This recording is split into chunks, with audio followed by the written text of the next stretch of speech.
Hey, I'm Andy Galliano, Vice President of Sales and Marketing for Stratus Social Media, your social media virtual assistant. So last week we talked about search engine optimization and keywords. And keywords are very important for your search engine optimization. Another very important aspect of SEO is your on-page SEO, and that's what we're going to talk about today. So the first thing that we're going to cover is what is on-page SEO. The second thing is what is good on-page SEO.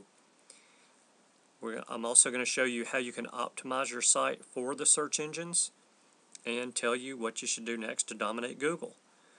So we're going to jump right into this. So what is on-page SEO?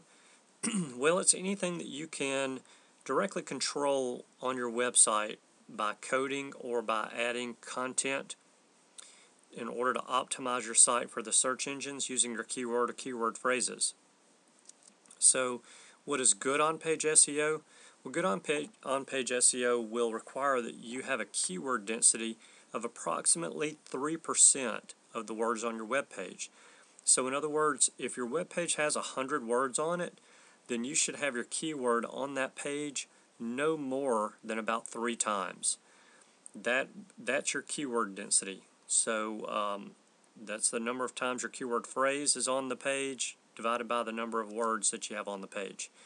So how can you optimize your website for the search engines? In other words, where can you put your keywords so that you'll get the most bang for the buck out of those 3 uses on that 100 page or 100 word web page that you have? Well, the best places to put your keywords are in the title of the page, the headline of the page, the first paragraph of the body of the content, and in the alt text of relevant images on the page. So here's what I'm talking about. I went to Google and I searched real estate in Tampa, FL. And the very first result that came up was Lipley Real Estate. And if you look here, they've got their keyword in their title, real estate. They've got their keyword in their headline, Tampa Bay Real Estate. And they've got the keyword in their first paragraph, again, Tampa Real Estate.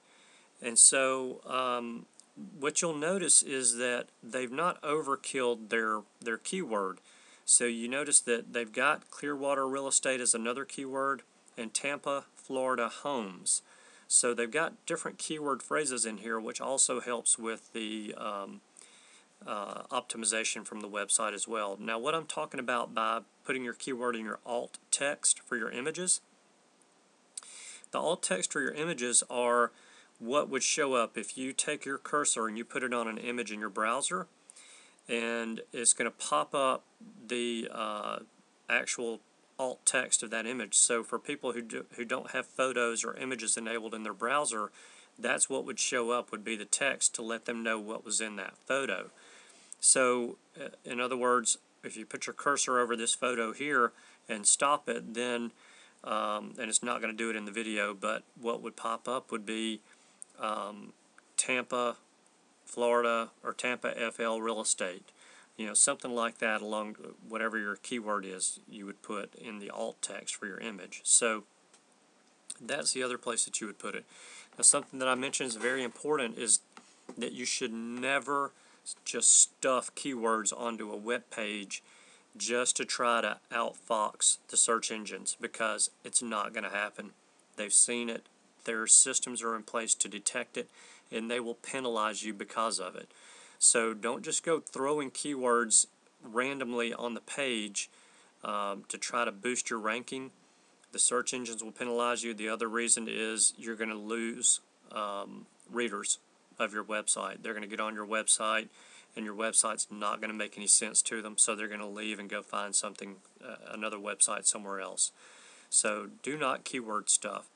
This chart is provided by SEOmoz.com, and it shows you the value of keyword use for the repetition of it, for the repetition of that keyword or keyword phrase. So over on the left, we have the value for increasing your rankings, going from exceptional to harmful. And down at the bottom, we have keyword use in the document from barely used all the way up to repeated a bit more than is sensible. So if you look here, for someone who barely uses their keywords, they're going to get poor value for increasing their rankings. If you were to add just the keyword phrase and just the title and the headline of the document, then you're going to get moderate value to increase your ranking there by using those keywords in just those two places. And then if you can figure out Google's algorithm for the perfect on-page SEO or on-page keyword density for search engine optimization, if you could figure that out and you put that exactly in your on your web page the way that it was, you would achieve strong value for increasing your rankings there. However, if you look at the difference in having just your title and headline and perfectly matching, there's not enough of a difference there to really help you. And of course, the last thing you want to do is stuff your keyword in there so that it does not make sense. The web page does not make sense because, like it says here, that's harmful for your website and your search engine optimization.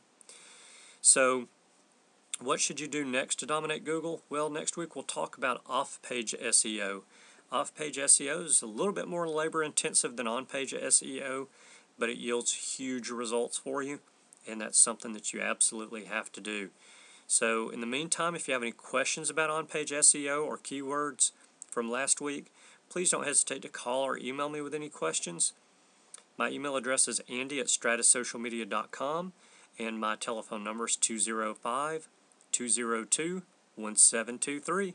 Thank you so much for watching. I look forward to seeing you next week.